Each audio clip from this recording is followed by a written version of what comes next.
Hello everyone, welcome to my channel. I hope you are doing good. कैसे हैं आप लोग? तो ये वीडियो है उन आईसीएसई 10th स्टूडेंट्स के लिए जिन्होंने अभी 2025 में अपनी 10th कंप्लीट करी है। बोर्ड का रिजल्ट डिक्लेयर हुआ है, उन लोगों के लिए ये ऑफिशियल सर्कुलर आया है काउंसिल की तरफ से। ये वीडियो उन बच्चों के लिए है जो किसी कारणवश एग्जाम क्वालिफाई नहीं कर पाए, एक एग्जाम या एक से ज्यादा एग्जाम या फिर मार्क्स कम आए, उन लोगों के लिए वीडियो है। अगर आपको इम्प्रूवमेंट देना है या अगर आपको जो है वो रीचेकिंग करानी है, रीएवैल्यूएशन कराना है, उस बारे में हम लोग सब कुछ इस वीडियो में बात करेंगे। ऑल्दो ये जो है सर्कुलर कल आ गया था, लेकिन जो है कल मैंने 12th के लिए वीडियो बनाई थी, लेकिन मेरे पास डिमांड आ रही थी कि 10th के लिए भी वीडियो बनाई जाए। ऑल्दो मोर और लेस सेम ही है, 10th और 12th दोनों का कोई फर्क नहीं है। स्टिल एक आध चीज का फर्क है, वो हम आज इस वाली वीडियो में जो है ना बात कर लेंगे। लेकिन उससे पहले अगर आप चैनल पर नए हो तो चैनल को सब्सक्राइब करके बेल आइकन को हिट कर दो, ताकि 30 मिनट्स पहले आपके पास नोटिफिकेशन आ जाए और आपका कोई भी लेक्चर मिस ना हुआ करे। इसके साथ ही साथ वीडियो को लाइक कर दो और ज्यादा से ज्यादा शेयर कर दो, ताकि सब लोगों का भला हो सके। कोई भी डाउट हो तो आप मुझसे जो है कमेंट सेक्शन में या फिर टेलीग्राम ग्रुप पे पूछ सकते हैं। टेलीग्राम ग्रुप का और व्हाट्सएप ग्रुप का दोनों का लिंक डिस्क्रिप्शन बॉक्स में दे रखा है, आप वहां से ग्रुप ज्वाइन कर सकते हो और कोई भी क्वेरी अपनी रिजॉल्व करा सकते हो, या फिर कमेंट सेक्शन में पूछ लेना अगर आप दोनों में से कुछ भी यूज नहीं करते हो तो। ठीक है, चलिए बात करते हैं। अगर आपको रीचेकिंग करानी है तो कल आपका लास्ट डे है। कल 4 मई तक आपका पोर्टल खुला रहेगा रीचेकिंग के लिए। ये तो मैंने आपको पहले ही बता दिया था, जो वीडियो बनाई थी उसमें मैंने पहले ही बता दिया था कि 4 मई तक जो है आपका पोर्टल खुला रहेगा रीचेकिंग का, है ना। उसके बाद आप रीचेकिंग के लिए आप दो तरह के बच्चे होंगे। एक होंगे जिन्होंने क्वालिफाई नहीं किया होगा, एक होंगे जिन्होंने क्वालिफाई कर लिया होगा। अगर आपने क्वालिफाई कर लिया है और क्वालिफाई करने के बाद किसी कारणवश आपके मार्क्स कम आए हैं, आपके आए हैं 50s में, 60s में, 70s में, और आपको जो है ये है कि हमारे मार्क्स इंप्रूव होने चाहिए, तो आप जो है इंप्रूवमेंट एग्जाम दे सकते हो। मैक्सिमम है 2 सब्जेक्ट्स, मिनिमम 1 और मैक्सिमम सिर्फ 2 सब्जेक्ट्स में इंप्रूवमेंट एग्जाम दे सकते हो। इस बार सप्लीमेंट्री एग्जाम कॉम्प्लीमेंट्री एग्जाम का कोई सीन नहीं है। एनईपी 2020 जो थी नेशनल एजुकेशन पॉलिसी, उसके तहत अब इस तरीके का सिस्टम हो गया है कि बच्चों को जो है अगले साल तक का वेट करना पड़ता था एग्जाम देने के लिए, और एम्बैरेसमेंट भी फील होता था क्योंकि वो बच्चे जो अपने जूनियर्स के साथ बैठ के बोर्ड देते थे। इसलिए नेशनल एजुकेशन पॉलिसी में गवर्नमेंट ऑफ इंडिया ने इस तरीके का सिस्टम कर दिया है कि आप सप्लीमेंट्री या कंपार्टमेंट नहीं, सीधे इंप्रूवमेंट एग्जाम दोगे, और जो कि 2 महीने बाद यानी जुलाई के मंथ में हो जाएगा। जुलाई के मंथ में एग्जाम होगा और मार्कशीट पर कहीं भी मेंशन नहीं होगा कि आपने इंप्रूवमेंट दिया है। आपको वही मार्कशीट मिलेगी जो आपकी ओरिजिनल बोर्ड की मार्कशीट है। सिर्फ और सिर्फ इतना काम होगा कि आपका पुरानी मार्कशीट सबमिट हो जाएगी और जो नई मार्कशीट है वो आ जाएगी। उसके साथ ही साथ आपको ऐसा लगे कि इस बार नंबर और कम आ गए तो उन्होंने स्पेसिफिकली मेंशन कर रखा है कि आपका बेस्ट स्कोर जो है कंसिडर किया जाएगा। अगर आपके आए 86 और आपने इंप्रूवमेंट दिया और आपके 80 रह गए, तो आप पे 86 कंसिडर करे जाएंगे, 80 वाला नहीं कंसिडर किया जाएगा। जो बेस्ट होगा वो रिटेन किया जाएगा। इतनी बात क्लियर हो जानी चाहिए। उसके बाद सेकंड बात आती है कि हाँ, ये इंप्रूवमेंट मार्कशीट का देखो, जितना मुझे नॉलेज है, जितना मैंने लोगों से बात करी है, सब यही कह रहे हैं कि इंप्रूवमेंट मार्कशीट पर कहीं भी मेंशन नहीं होता। रेस्ट आप एक बार अपने स्कूल से क्लैरिफाई कर सकते हो। वैसे 99.99% मेरी तरफ से यही बात श्योर है। ठीक है, आप क्वालिफाइड और नॉन क्वालिफाइड दोनों बच्चों की बात कर लेते हैं। जो क्वालिफाइड बच्चे हैं वो अपना परफॉर्मेंस मैक्सिमम 2 सब्जेक्ट्स में दे सकते हैं इंप्रूवमेंट एग्जाम, जो कि जुलाई के फर्स्ट वीक में होगा मोस्ट प्रोबेबली। रजिस्ट्रेशन जो है वो जून के मंथ में हो जाएंगे। काउंसिल जो है स्कूल को नोटिफाई कर देगा। आप अभी जाके स्कूल को बता सकते हैं कि हमें इंप्रूवमेंट एग्जाम देने हैं, ताकि स्कूल आपका नाम नोट कर ले और आपको कम्युनिकेट कर दे। जैसे ही रजिस्ट्रेशन स्टार्ट होंगे स्कूल आपको कम्युनिकेट कर देगा। तो आपको एक बार स्कूल में जाके अभी मई में बताना पड़ेगा, फिर विंटर जो है आपके समर वेकेशन हो जाएंगे, फिर दिक्कत हो जाएगी। ठीक है, अच्छा जी। उसके बाद है कैंडिडेट्स के पास ऑप्शन है improving their performance in one or more subjects the following year appearing for the ICSE 26 examination as a supplementary examination. अगर सपोज करो, अगर आप जो है इंप्रूवमेंट एग्जाम के बाद भी आपकी जो है इंप्रूव नहीं हुई और आपको लगता है कि फिर एग्जाम देना है हमें, मतलब क्या कहते हैं किसी के 50 आए और इंप्रूवमेंट एग्जाम के बाद 56 आए, फिर भी इंप्रूवमेंट नहीं हुआ, तो आप 2026 का एग्जाम दे सकते हो, सप्लीमेंट्री एग्जाम। फिर वो आपको जूनियर्स के साथ देना पड़ेगा एग्जाम, उसका फिर कोई वो नहीं है ऑप्शन आपके पास। और जो बच्चे क्वालिफाई नहीं कर रहे हैं उनके लिए अगर बात करें तो जो क्वालिफाई नहीं कर रहे हैं यानी जो फेल हो गए हैं वो बच्चे जो है वो करंट ईयर के एग्जामिनेशन में अपीयर हो सकते हैं। वही वाला जो है आपका इंप्रूवमेंट एग्जाम, ये 2 सब्जेक्ट्स में होगा, अगेन सेम वही बात। और जो क्वालिफाई नहीं करेंगे इस वाले में भी, वो 2026 का मेन एग्जाम ले सकते हैं in all the subjects applicable. ठीक है, 2026 में ये कोई 1 या 2 का कोई सिस्टम नहीं है। अगर 2 से भी ज्यादा सब्जेक्ट्स में देना चाहते हो तो 2026 का जो मेन एग्जाम होगा उसमें आप 2 क्या सारे सब्जेक्ट्स में दे सकते हो वो वाला, उसमें कोई दिक्कत नहीं है। लेकिन इंप्रूवमेंट 2 में ही आएगा। मेन एग्जाम कितने में भी दे सकते हो, ठीक है। इतनी बात आप लोगों को क्लियर हो जानी चाहिए। नेक्स्ट देखो, अब बात आती है, पहले बात कर लेते हैं रीचेकिंग वाले बच्चों के लिए। सपोज करो बहुत बच्चे कह रहे हैं हमारे मार्क्स कम है, हम लिटरेचर में इतने एक्सपेक्ट कर रहे थे, मतलब मेरे पास ज्यादा से ज्यादा लोगों के इंग्लिश में ही आए हैं। तो यार देखो, इंग्लिश में सबसे पहली बात तो ये है कि इंग्लिश में मार्क्स नहीं मिलते हैं आईसीएसई में, जिन्हें मिल रहे हैं वेल एंड गुड, वरना ज्यादातर बच्चों को मार्क्स नहीं मिलते हैं। तो मैं उन्हें यही कहना चाहूंगा, रीचेकिंग तभी कराना। देखो आपकी जो मार्कशीट है ना, वो बच्चे सिर्फ आपके सिर्फ 2 यूज की आती है। एक 10th के मार्कशीट जो है वो पासपोर्ट बनाने के काम आती है, और आपका आईडी प्रूफ होती है वो डेट ऑफ बर्थ का। और सेकंड काम आती है 11th में साइंस में एडमिशन लेने के, क्योंकि 11th साइंस में एडमिशन के लिए हाई मार्क्स चाहिए होते हैं, ये वाली काम होते हैं बस आपके 10th की मार्कशीट का, कोई काम नहीं है। पासपोर्ट बनाने में तो कैसे भी मार्क्स चल जाएंगे 10th में, कोई दिक्कत नहीं है। लेकिन अब बात आती है 11th में साइंस में एडमिशन लेने वाले। कुछ बच्चे होंगे जो ड्रॉप लेंगे, मतलब डमी करेंगे, कुछ बच्चे होंगे जो कॉमर्स लेंगे, और कुछ बच्चे रह जाते हैं साइंस वाले।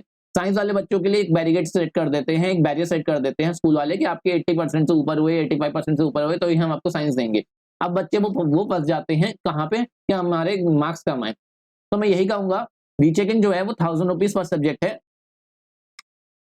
ये आप तभी ऑप्ट करना जब आप श्योर हो कि आपको रीचेकिंग बनानी है, क्योंकि इसमें एग्जाम में मार्क्स कम भी हो सकते हैं। रीचेकिंग का मतलब ये नहीं होता कि मार्क्स बढ़ेंगे ही बढ़ेंगे, कम भी हो सकते हैं। एज सच आज तक नहीं देखा गया है कि मार्क्स कम हो रहे हैं रीचेकिंग के बाद, लेकिन बोर्ड कभी भी ये नहीं कहता कि हो नहीं सकते। हो जाएंगे तो आप बोर्ड पर क्या कहते हैं, उंगली नहीं उठा सकते कि हमारे मार्क्स क्यों कम कर दिए, ठीक है। 4th में इसकी लास्ट डेट है रीचेकिंग की रिक्वेस्ट डालने के लिए। आप ऑनलाइन भी कर सकते हो, स्कूल में जाके भी कर सकते हो। आज सैटरडे है, आज कर लेना, कल तो संडे है, ऑफ रहेगा स्कूल।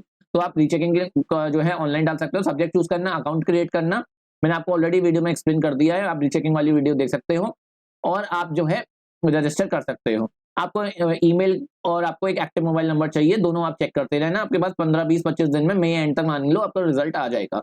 कुछ लोगों के पास रिजल्ट ना आए तो स्पैम बॉक्स में हो सकता है मेल चला जाए, तो स्पैम बॉक्स भी चेक करते रहना अपने ईमेल का, ठीक है। अब रीचेकिंग में क्या चेक होगा, रीचेकिंग में सिर्फ और सिर्फ ये चेक होगा कि सारे आंसर्स चेक जो है आपने टिक कर दिया, जितने भी आंसर आपने अटेम्प्ट किए हैं वो सब चेक हो गए हैं कि नहीं।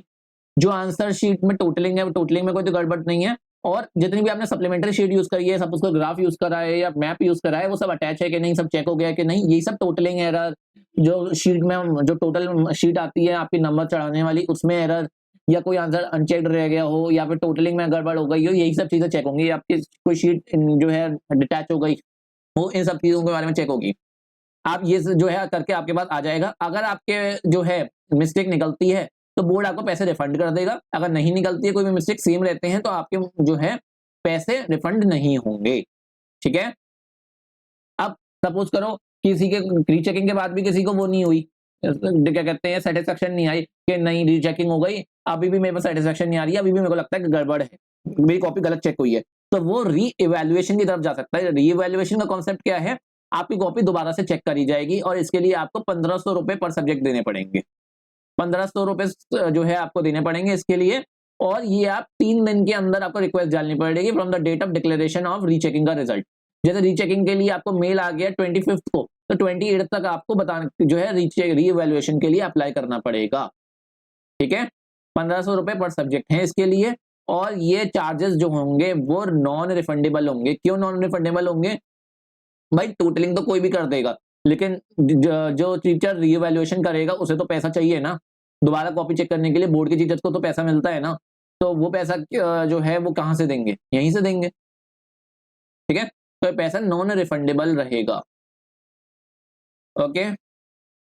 समझ में आई। तो 3 दिन तक आप दे सकते हो। सपोज करो मैं मान के चल रहा हूँ मई लास्ट वीक में आ जाएगा, तो मई एंड तक आप रीइवैल्यूएशन के लिए भी अप्लाई कर सकते हो।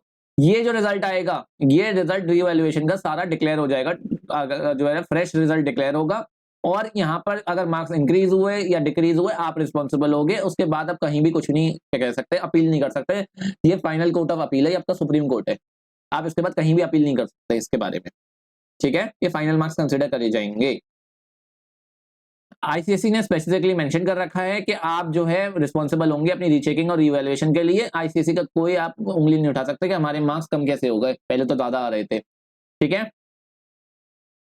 समझ में आई, इतनी बात आप लोगों को क्लियर हो गई होगी। नेक्स्ट देखो, एक मिनट रुकना।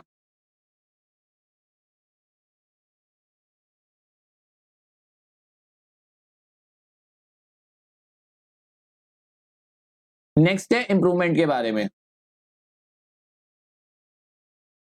इंप्रूवमेंट के बारे में बात कर लेते हैं। इंप्रूवमेंट उन लोगों के लिए जिनके मार्क्स कम आए हैं और उन्हें जो है अपने मार्क्स को इंक्रीज करने के लिए इंप्रूवमेंट देना है, उन लोगों के बारे में बात कर लेते हैं। अब इंप्रूवमेंट का क्या सीन है? इंप्रूवमेंट का ये सीन है कि आप इंप्रूवमेंट के लिए जो वही बच्चे अपीयर कर सकते हैं जो कि एग्जाम में प्रेजेंट थे, मेन एग्जाम में। ये नहीं कि बोर्ड दिया नहीं और सीधे इंप्रूवमेंट देने आ गए, ऐसा नहीं है। जो कैंडिडेट एब्सेंट थे वो इंप्रूवमेंट नहीं दे सकते हैं, ये बात का याद रखें खासकर। वही बच्चे दे सकते हैं इंप्रूवमेंट। इंप्रूवमेंट का मतलब री एग्जाम थोड़ी होता है। इंप्रूवमेंट का मतलब होता है जो चीज बिगड़ गई है उसे क्या कहते हैं, सुधार करना उसमें, है ना। इंप्रूवमेंट वही बच्चे दे सकते हैं जो बच्चे मेन एग्जाम दिया है, जिन्होंने बोर्ड का 2025 का, जो जिसने नहीं दिया वो इंप्रूवमेंट नहीं दे सकते हैं, विल नॉट बी एलिजिबल। ठीक है।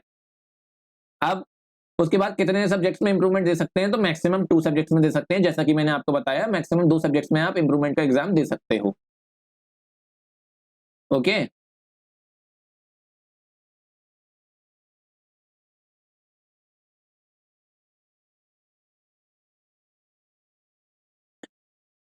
अब ये वाली बात पढ़ना। It may please be noted that the candidates who choose to appear for the subject with multiple papers will have the option to appear for all the papers or any one of the papers of the subject. ये बात बहुत important है, ध्यान से सुनो।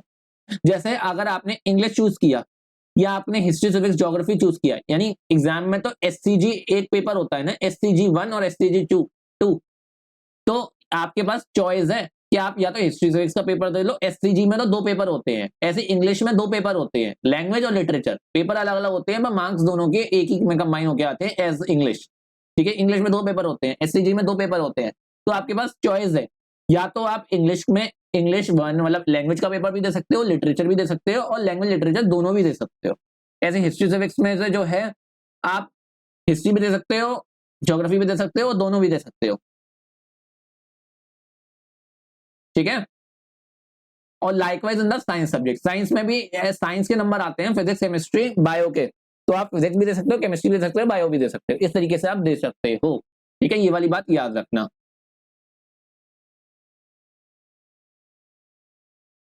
Next देखो, candidates appearing for the particular subject in the improvement are required to compulsory appear for the theory paper. Theory के लिए अपीयर होना है आपको। प्रैक्टिकल के लिए अगर आप एब्सेंट थे तो आप अपना प्रैक्टिकल वर्क सबमिट कर सकते हो दोबारा, लेकिन जो है अगर आप जो है प्रैक्टिकल आपने मतलब प्रोजेक्ट वर्क दे दिया है तो जितने प्रोजेक्ट में आपको नंबर मिले होंगे उतने ही नंबर कंसिडर करे जाएंगे, विल बी कैरिड फॉरवर्ड। ठीक है, उतने ही नंबर कंसिडर करे जाएंगे। लेकिन अगर किसी कारणवश आपने प्रोजेक्ट नहीं दिया था तो आपके प्रोजेक्ट आप दे सकते हो और मतलब थियरी एग्जाम जो है वो दे सकते हो। प्रैक्टिकल आपको अगर एब्सेंट हो तो चलेगा, थियरी में अगर एब्सेंट हो तो आप इंप्रूवमेंट नहीं दे सकते। अगर प्रैक्टिकल में एब्सेंट हो या फिर प्रोजेक्ट नहीं दिया है आपने तो आप दोबारा से जो है प्रोजेक्ट वर्क दे सकते हो या प्रैक्टिकल दे सकते हो, लेकिन थियरी एग्जाम दोबारा नहीं दे सकते। थियरी एग्जाम वही बच्चा देगा जो प्रेजेंट था मेन एग्जाम में। ठीक है। रजिस्ट्रेशन आपका मैंने आपको ऑलरेडी बता दिया, जून जुलाई के मंथ में होता है रजिस्ट्रेशन, स्कूल के थ्रू होगा, आपको स्कूल को इन्फॉर्म करना होगा। 500 पर सब्जेक्ट पर पेपर देना होगा आपको। ठीक है, जैसे कि आपका इंग्लिश है तो इंग्लिश में 2000 रुपए हो गए। ऐसे ही आपका हिस्ट्री सिविक्स ज्योग्राफी है तो उसके कितने हो गए? हिस्ट्री सिविक्स एक पेपर और ज्योग्राफी एक पेपर, तो 1000 रुपए हो गए।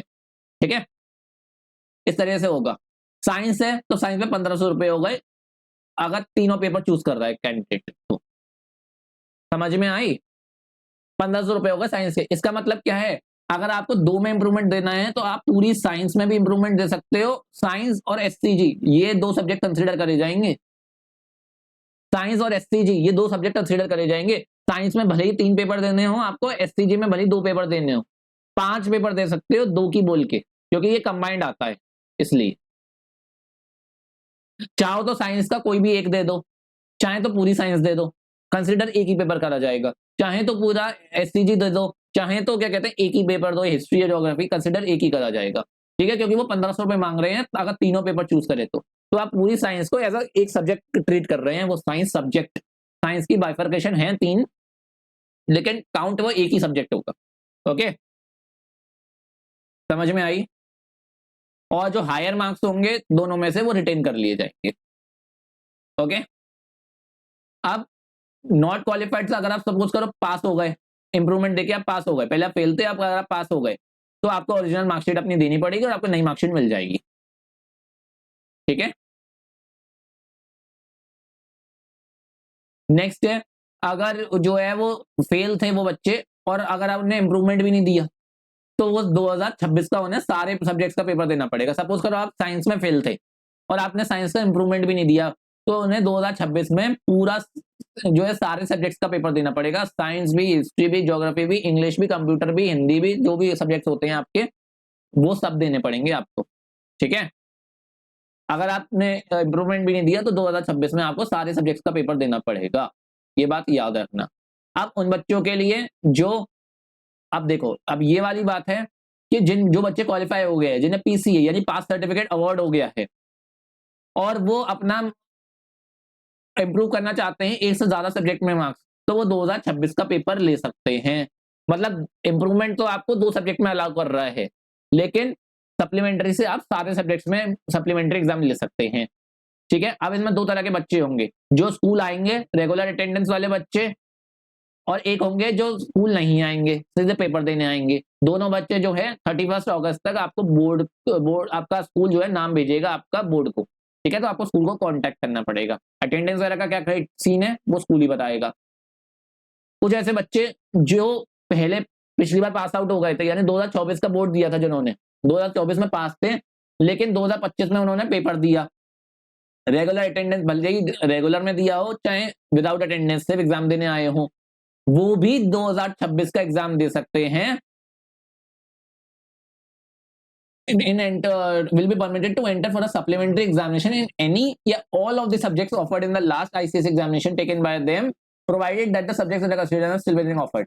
वो कैसे दे सकते हैं? अब इनमें भी 2 तरह के बच्चे होंगे, यानी ये बात तो हो गई 2025 के बच्चों के लिए जिन्होंने 2025 में बोर्ड दिया है पहली बार, लेकिन 2024 के बच्चे हैं जिन्होंने 2024 में बोर्ड दिया था और वो 2025 में भी बोर्ड देके आए और उन्होंने 2025 का बोर्ड भी उनका अच्छा नहीं गया, तो वो 2026 में बोर्ड दे सकते हैं। उनके लिए इंप्रूवमेंट नहीं है, उन्हें सीधे सीधे एग्जाम देना पड़ेगा। इंप्रूवमेंट सिर्फ उसी साल के बच्चों के लिए है, यानी 2025 वालों के लिए इंप्रूवमेंट वैलिड है। 2024 वाले अब इंप्रूवमेंट का पेपर नहीं दे सकते, 2024 वालों को तो 2026 का बोर्ड देना पड़ेगा अगर 25 का नहीं दे पाए तो आप। ठीक है, तो अगर अगेन वो वाले बच्चे होंगे जो रेगुलर अटेंडेंस वाले होंगे उनकी भी 31 तक जाएगी, जो विदाउट अटेंडेंस होंगे उनकी भी 31 तक बोर्ड को नाम भेजने होंगे। और हाँ, एक और बात याद रखना, ये जो बच्चे होंगे ये जो एडमिशन जो है क्लास 10th वाला, इसके लिए आपको अटेंडेंस के बारे में स्कूल में बात करनी पड़ेगी, कौन है वो डायरेक्ट अटेंडेंस वाले, कौन है विदाउट अटेंडेंस वाले, तो आपको बात करनी पड़ेगी इसके बारे में। ठीक है, ये वाली बात याद रखना। ओके, और हाँ एक और चीज याद रखना, 2026 में अगर आप सप्लीमेंट्री एग्जाम दे रहे हो तो आपको वही सब्जेक्ट्स जो है लेने पड़ेंगे, वही सब्जेक्ट लेने पड़ेंगे जो आपने पहले लिए थे, और आपको वही सिलेबस पढ़ना पड़ेगा जो करंट एग्जाम का सिलेबस होगा। सपोज करो आप जो है आपने मर्चेंट ऑफ वेनिस का पेपर दिया था तो अपने 2024 में, 2025 में जो है बुक चेंज हो गई, 2025 में आ गई जूलियस सीजर, तो आपको 2026 का पेपर जो है वो जूलियस सीजर में देना पड़ेगा, मर्चेंट ऑफ वेनिस नहीं चलेगी। जो करंट सिलेबस होगा उसके अकॉर्डिंग आपका पेपर होगा, ये बात याद रखना बिल्कुल। अगर आपने पेपर मर्चेंट ऑफ वेनिस में दिया था, आपके समय में मर्चेंट ऑफ वेनिस थी, लेकिन जो नए बच्चे आए उनके में जूलियस सीजर आ गई, तो आपको पेपर जूलियस सीजर में देना पड़ेगा, मर्चेंट ऑफ वेनिस में नहीं। ये बात याद रखना, करंट सिलेबस माना जाएगा। ओके, अब जो बच्चे क्वालिफाई नहीं कर पा रहे हैं उनके बारे में बात, जो फेल हो गए हैं बच्चे उनके लिए है बात कि वो या तो रेगुलर अटेंडेंस में या फिर विदाउट अटेंडेंस अगेन एग्जाम दे सकते हैं। 31 तक नाम भेजने होंगे स्कूल को आपको, तो स्कूल के मतलब स्कूल भेजेगा आपके नाम, तो आपको स्कूल को इन्फॉर्म करना पड़ेगा। अब एक और चीज आ गई इसमें, रेगुलर अटेंडेंस वाले पर तो कोई दिक्कत नहीं है, लेकिन जो बच्चा सिर्फ और सिर्फ खाली पेपर देने आ रहा है, खाली पेपर देने आने वाले बच्चे के पास एक ऑप्शन नहीं होगा। जो बच्चे सिर्फ और सिर्फ पेपर देने आ रहे हैं, विदाउट अटेंडेंस बच्चे हैं, वो 2026 का एग्जाम तो दे सकते हैं, पर वो बच्चे सिर्फ और सिर्फ only in the immediate year following the year of the examination which they have not qualified. जैसे आपने 2025 का एग्जाम फेल हो गए आप, तो आप 2026 का ही एग्जाम विदाउट अटेंडेंस दे सकते हो। 2027 का अगर आपने दिया तो आपको स्कूल आना पड़ेगा, 12th के बच्चों के संग बैठना पड़ेगा और फिर एग्जाम रेगुलर की तरह देना पड़ेगा। ये बात याद रखना।